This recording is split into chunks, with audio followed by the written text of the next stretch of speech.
भारत एक बेहद धार्मिक और आध्यात्मिक मान्यताओं से जुड़ा देश है।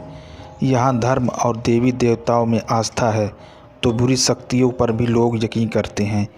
देश में कई ऐसी जगहें हैं जहाँ के लिए माना जाता है कि यहाँ बुरी शक्तियाँ या फिर कहें भूतों और आत्माओं का कब्जा है। ऐसे ही कुछ भूतिया स्थलों में सबसे ज़्यादा मशहूर जगह है राजस्थान में मौजूद भानगढ़ का किला। राजस्थान के जयपुर ज़िले से करीब 80 किलोमीटर दूर अलवर ज़िले में स्थित भानगढ़ का किला लोगों के लिए हमेशा से कौतूहल का विषय रहा है। इस किले से कुछ किलोमीटर की दूरी पर ही सरिस्का नेशनल पार्क स्थित है।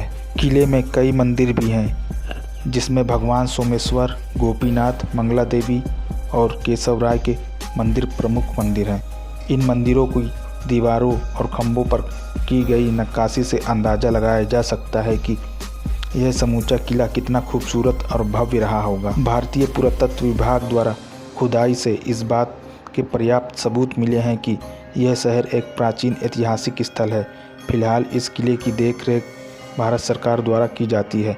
पुरातत्व विभाग ने यहाँ आने वाले पर्यटकों को सख्त हिदायत दे रखी है कि सूर्यास्त के बाद इस इलाके में कोई भी व्यक्ति नहीं रुके। भानगढ़ की कहानी रहस्यमयी और बड़ी ही रोचक है। 1573 में आमेर के राजा भगवंत दास ने भानगढ़ किले का निर्माण करवाया था। किला बसावट के 300 सालों तक बाद आबाद रहा। 16वीं शताब्दी में राजा सवाई मान सिंह के छोटे भाई राजा माधव सिंह ने भानगढ़ किले को अपना निवास बना लिया। एक श्राप के कारण बना भूतों का भानगढ़।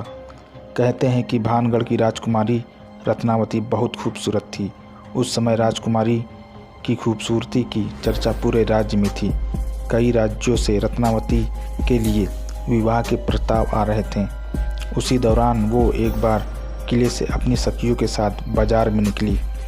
बाजार में वह एक इत्र की दुकान पर पहुंची और इत्र को हाथ में लेकर उसकी खुशबू सूंघ रही थी।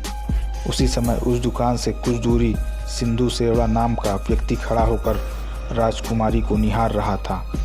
सिंघिया उसी राज्य का रहने वाला था और वह काले जादू में महारथी था।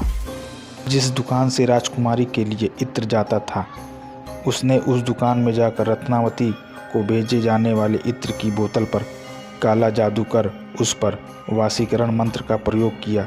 जब राजकुमारी को सच्चाई पता चल गई तो उसने इत्र की शीशी पास ही एक पत्थर पे फेंक दी।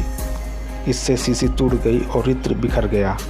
कथित रूप से राजकुमारी के रूप को देख तांत्रिक मोहित हो गया था और राजकुमारी से प्रेम करने लगा और राजकुमारी को हासिल करने के बारे में सोचने लगा, लेकिन रत्नावती ने कभी उसे पलट कर नहीं देखा। काला जादू होने के कारण पत्थर सिंधु सेवड़ा के पीछे हो लिया और उसे कुचल डाला। सिंधु सेवड़ा तो मर गया, लेकिन मरने से पहले उस तांत्रिक ने श्राप दिया कि इस किले में रहने वाले सभी लोग जल्द ही मर जाएंगे और दोबारा जन्म नहीं लेंगे। उनकी आत्मा इस किले में ही भटकती रहेगी।